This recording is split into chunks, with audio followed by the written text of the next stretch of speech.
Hello and welcome to Module 8. Now in Module 8 I'm going to walk you through the response to the persuasive letter, the letter that the passenger wrote to Northern Airlines that we discussed in Module 6. I'm hoping that you have watched Module 7. Module 7 will walk you through the whole process of creating and structuring an indirect message, and it's sort of the basis for what I'm talking about here. So make sure before you look at Module 8, you look at Module 7 in detail. Again, it's something that we're not generally that familiar with, so it would be helpful to understand the basic concepts of indirect argumentation. So hopefully you have also looked at the assignment that I've posted on Blackboard. Again, you don't actually have to write a draft for it, but I would like you to look at it anyway and get an idea of what the students in my hybrid classes have to write. Now, I would like to first of all go through the assignment with you. Again, as in the first assignment, the persuasive letter, I've included all kinds of information, some of it relevant, some of it irrelevant, some of it not appropriate. So let me talk you through that first. So the first part, your name, that you're a customer service representative in the corporate correspondence department, are things that would be in the header, the letterhead of the airline at the top of the page. So you have received the letter from Max or Maxine de Winter requesting that full refund. You look at the account, you look at the circumstances, and on a personal human level, you certainly sympathize with the customer, and maybe if it were up to you, you would give that person a full refund. However, that's not necessarily how we can make business decisions. Okay? So, here's the reality of it. In recent months, management really has grown averse to giving just cash refunds, again, as it says in the instructions, unless there are real extenuating circumstances. Airlines are now at the point where even if you buy a refundable ticket, it has to be a major thing. It has to be like someone is in the hospital or dead before they will honor it. Also, in case the customer questioned where this information is disclosed or that he or she didn't know about it, you can state in the response letter that this is printed on all tickets and boarding passes.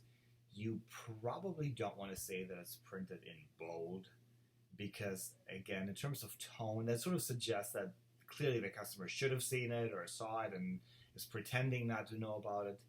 So again, the important thing is to just simply state a fact. Here's where it is for your convenience, that where we disclose it, and leave it at that. Okay.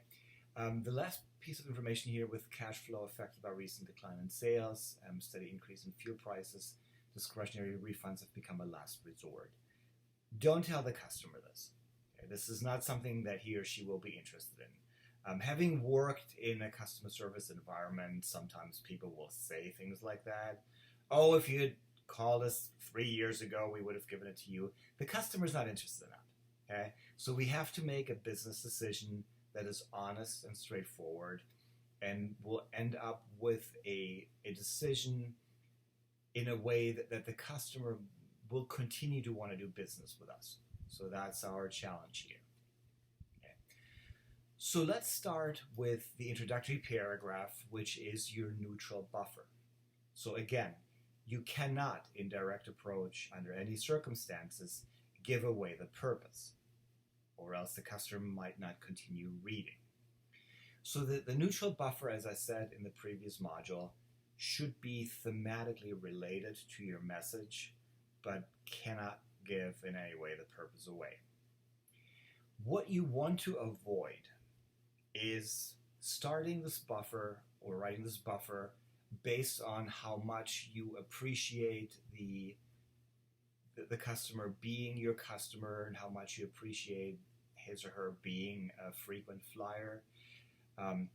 If you write this neutral buffer, this introductory paragraph, in too positive of a tone, you will set the expectation that the customer is going to get what he or she asked for. So telling them how much we appreciate them and how much we'll do anything to make our customers happy will not realistically prepare the customer for the bad news you're going to give at the end of the body paragraphs. So don't do that.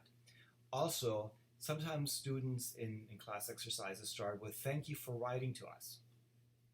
In this specific situation, that's not appropriate. The only reason the customer is writing is because he or she wants a refund. Now, if the customer writes to us because they really appreciate what we do and wants to thank us for it, obviously we'll thank that person. If the customer was at the airport and noticed some problem and is making us aware of it so we can correct it for future reference, obviously we're going to thank the person for bringing it to our attention. So again, we would say thank you for writing to us, thank you for making us aware of this issue. We will take care of it as soon as possible or immediately. But in this case, the person is really just writing to get a refund, so we're not going to thank him or her for that. Okay, so this might potentially even come across as sarcasm, which we certainly don't want to have. So a neutral buffer here can just be the one single sentence: at Northern Airlines, safety is our top priority. An important thing about a neutral buffer is that it also needs to be very brief. So we do not want to ramble on and make the customer read all this information only to find out several paragraphs later that he or she is not getting what he or she asked for. Okay, so keep that neutral buffer as brief as you can. And in this case, for an airline to say that safety is its top priority, I think is kind of an important thing to say. Now, in the body, we then segue to the fact that we would cancel flights only if that safety is compromised. Again, we are in the business of transporting people or possibly cargo. If it's not safe for our passengers or our crew to fly, then we cancel a flight. Okay. Now, in the persuasive letter, it was important to establish immediately that you as a passenger immediately got in line to speak to a customer service representative to explore your options.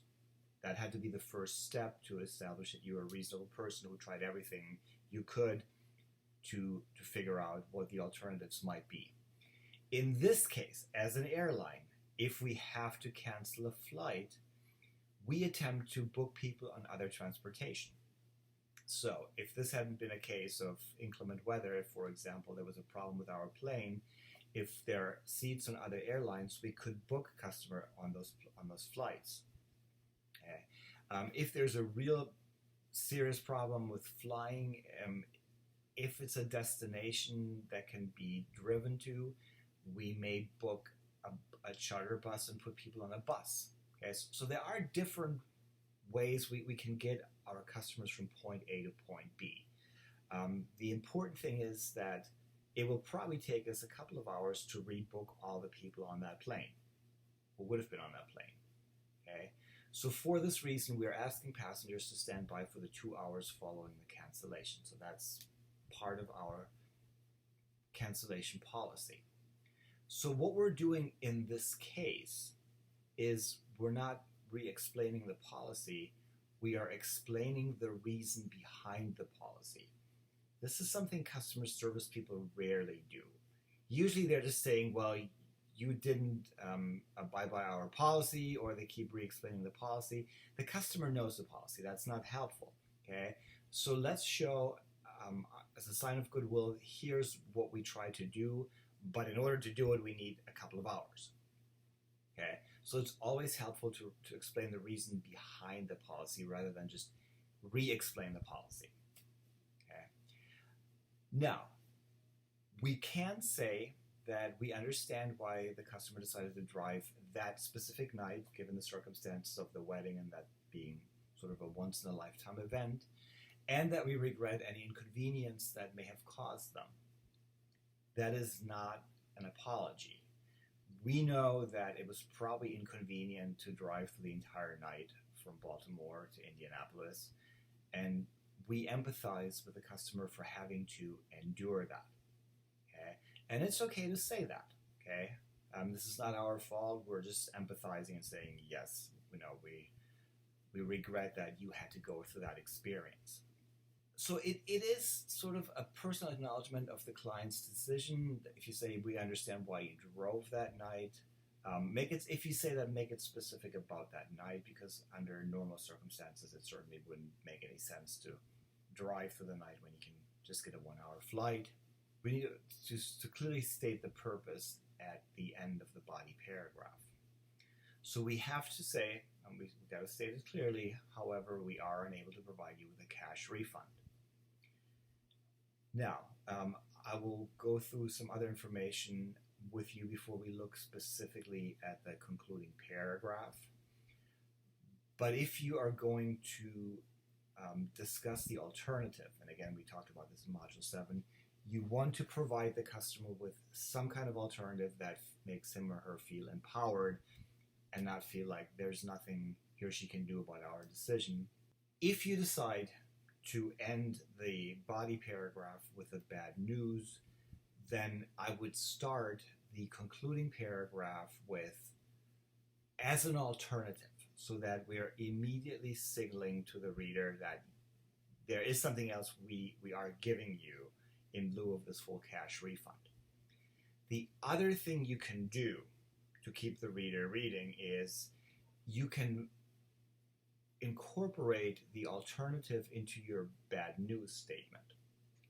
So you could say, for example, although we are unable to provide you with a cash refund, your bad news, we can offer you this voucher. Okay? So by using the subordinating conjunction although, it sort of immediately signals to the reader, yes, these are the bad news, but they may not be as important as the actual news. We will hopefully then keep them reading to see what the alternative will be. Now, before we look at the actual concluding paragraph, I want to briefly discuss with you an old customer service model, and it's called the personal business model. The reason I'm bringing this up is that it's always important to begin and end a business communication on a personal level. So, for example, if you work in a call center and a customer calls in, you start on the personal level. The first question you should ask the customer is, may I have your name, please? So that you can then address the customer by his or her name. Thank you, Mr. Smith. How may I help you? Okay. So personalizing that interaction at the very beginning will set the tone for the entire communication. So once we have established that personal interaction, we then move down to business. May I have your account number? Can I verify your account? How may I help you? At the end of that business interaction, if you look on the far right in that block, you will probably ask one last time, is there anything else I can help you with? So that's sort of our last interaction on the business level. If the customer says, no, this is all I needed today, you then move back up to the personal level, where you might end the call by wishing him a nice weekend or a great vacation or a great trip, whatever the case may be. So we want to end up with a personalized conclusion to the entire message. So this also applies when we write to our customers. So we start out by the salutation, dear Mr., Ms., making it clear that we are personally addressing them. When we get to the conclusion, we first of all discuss the alternative, as we talked about. If you incorporate the alternative into your bad news, again by saying, although we are unable to give you a cash refund, we will give you a voucher. If you go that route, make sure that you discuss all the details of the alternative. How long this offer is good for, in this case, that it will be for flights within the continental United States, so that it's clear immediately that Hawaii and Alaska would not be included in that. Obviously, it would be a flight with Northern Airlines. You're not going to put the customer on a flight with United or another airline. And then you will want to go for a personal closure. So what I'm cautioning people to do here is not to say, once again, we appreciate your business. Because the word business sort of has the connotation that we really enjoy getting your money. Okay? So, what I would probably say at the end of this letter, we look forward to having you on board again soon. Because that personalizes it. We care about you as a person. We want you as a person back on our plane so that we can take care of you on your next flight. Okay? So that's pretty much the bad news in a nutshell. Again, clear, concise. You want a bad news message to be as short as possible. You don't want the reader to spend a lot of time reading only to find out that he or she is not getting what he or she asked for. So make sure you keep it concise, particularly the neutral buffer. Make sure you state the bad news clearly and honestly. And the other thing is, again, keep the tone of the message very positive, very professional. And again, when you get to the end, offer an alternative as much as you can. And again, don't apologize and don't bring up the bad news again. The concluding paragraph needs to be as positive as possible. Again, if you have any questions, please email me or call me. So your next assignment will be an actual message to someone who's helping you with your proposal. It could potentially be the cover letter or cover memo that you're writing to the publisher to whom you're sending your proposal. It could also be an email message to someone from whom you need to get information for your proposal. So look at that assignment in more detail and then let me know if you have any questions. And I will see you in Module 9.